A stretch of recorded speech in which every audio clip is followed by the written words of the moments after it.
If you enjoy playing video games and keeping up with video game news, E3 has always been like a video game player's Christmas every year, as it has so many different companies and video game publishers that all show up and show their biggest reveals and new announcements and get people excited for their upcoming games. And throughout E3, for all the years that it's been active, there's been so many iconic video game reveals and amazing memories of the crowd going extremely crazy and getting super excited for their brand new announcements that have happened. But it seems like in recent years, E3 has kind of gone down in terms of its importance and not really having so many companies ever show up there with like their biggest announcements and craziest reveals, as now it seems like a lot of companies try to do like their own type of event and have like their own digital presence where they decide to do these reveals. And unfortunately last year in 2022, we didn't have an E3, but we still had companies have like their own summer presentation, but some other companies like Nintendo just skipped out on doing anything. So when we heard that E3 was going to be returning in 2023, everybody was really excited to once again have the entire kind of just video game industry gather together and show their biggest announcements. But according to an article that just came out a couple days ago, it seems like that may not be the case.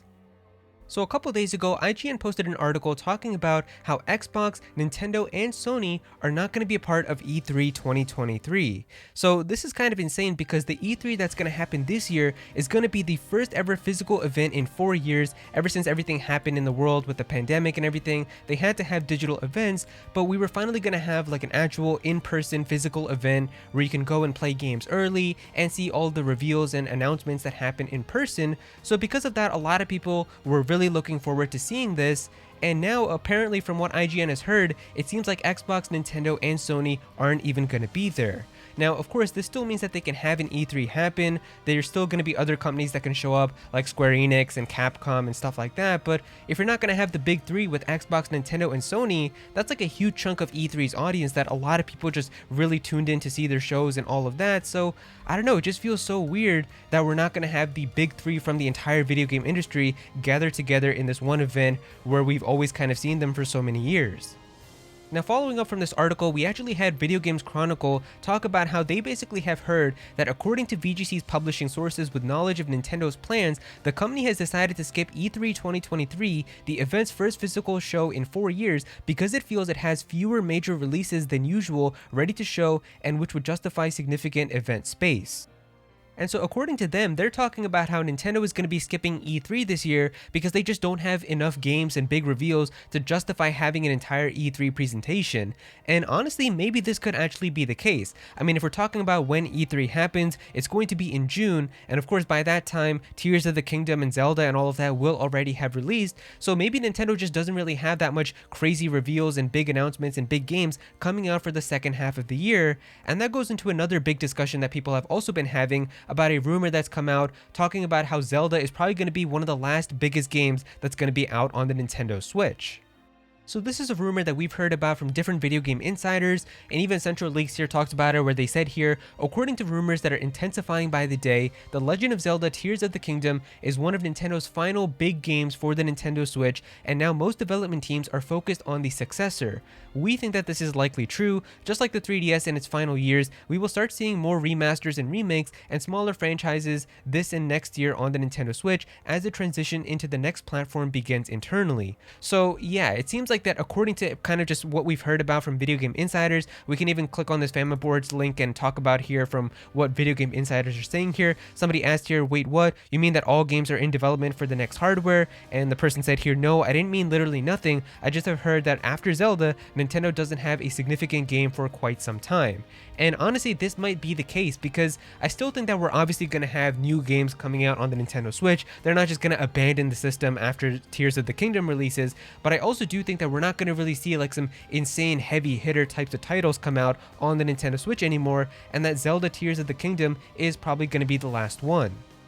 And so do you guys remember with like the last 2 or so years of the Nintendo 3DS, pretty much all of the games that came out, because at the time the Nintendo Switch was already out and getting brand new games, pretty much everything that came out on the 3DS was just like a remaster or a remake of an older game and wasn't really actual like brand new 3DS content. I mean, we got stuff like Kirby's Epic Yarn, which was ported from the Wii to the 3DS, and then even some remakes that happened that I didn't even feel like they needed to have, like Mario and Luigi Bowser's Inside Story. So because of that, a lot of the games that came out on the 3DS during the last couple of years just weren't really like amazing brand new 3DS games, and I feel like that's probably going to be the case now with the Nintendo Switch, where we're not really going to be seeing like brand new heavy hitter titles made from the ground up for the Nintendo Switch anymore, as after Tears of the Kingdom, we're probably just going to be seeing games that are going to be more so like remasters and maybe kind of just like lower quality types of B tier titles now, instead of having like huge insane heavy hitters compared to like Tears of the Kingdom.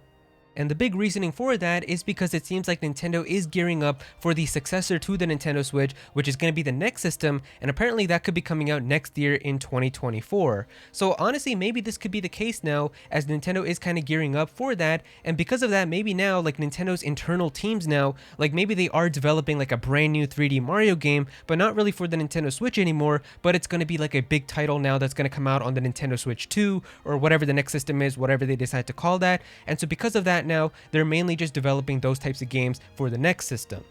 And to be honest, this could make a lot of sense because I feel like they've already kind of used up so many of their big heavy hitter types of titles for the Nintendo Switch now, and they don't really have too many other options now for what they could do.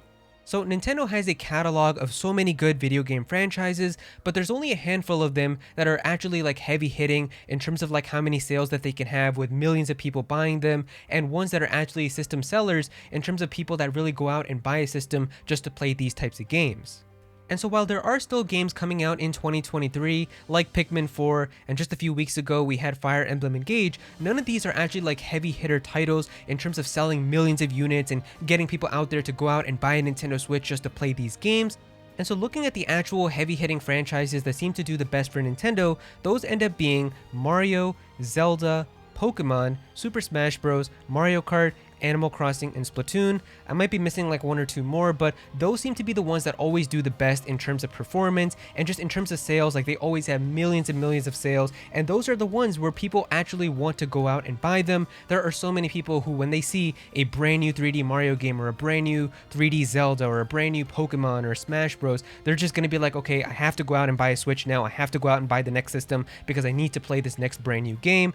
There's so many people that do that for Mario Kart, and I feel like because of that, they've already kind of used up so many of these already on the Nintendo Switch. A Mario game, I mean, that's like the only one that they could possibly do if they decide to have like a brand new 3D Mario game still come out on the Nintendo Switch. But of course with Zelda, we have Breath of the Wild, we're just about to get Tears of the Kingdom very soon. Pokemon, we just got a brand new generation of Pokemon a couple months ago. Super Smash Bros, of course we still have Super Smash Bros Ultimate. Mario Kart, I mean, we still have Mario Kart 8 Deluxe getting DLC, so there's really no reason to have like an actual brand new game come out for that.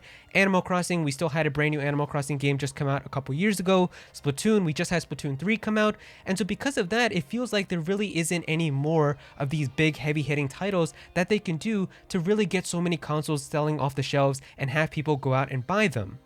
And so because of that, I feel like it is possible that maybe Zelda Tears of the Kingdom really is just going to be the last major game for the Nintendo Switch, and then really once the next system comes out, that's when they can do everything over again. They can have a brand new Animal Crossing come out for that, they can have Splatoon 4, they can have a brand new 3D Zelda, a brand new 3D Mario, a new generation of Pokemon, a new Smash Bros. They can just do everything over again in terms of a new generation. But I mean, the Switch has been out for like 6 years now. It definitely does kind of feel like they've used up everything now in terms of like their big hard-hitting titles. So I don't know, I feel like maybe it is time for us to move on to the next thing. But yeah, that is pretty much all the information that we have right now about Nintendo's lineup and potentially Zelda Tears of the Kingdom being like the last major game for this Nintendo Switch. If you guys enjoyed this video, then definitely be sure to click that like button and also comment down below and let me know what you guys think about this. How are you guys feeling about all this information? How would you feel if Zelda Tears of the Kingdom is the last major game for the Switch and if the next system is coming out next year? Definitely be sure to comment down below and let me know. If you're new to this channel, then please be sure to subscribe. I'm definitely going to have some more Nintendo content in the future, so definitely be sure to subscribe so you don't miss out on that. Click on that bell to become a part of the notification squad. Go follow me on Twitter at Aero so you can be featured in videos, and also join my Discord server as well. We've got a bunch of people in there who are always talking about Pokemon and Smash Bros and Nintendo, so definitely be sure to join that. But yeah, that's pretty much it. Thank you so much for watching.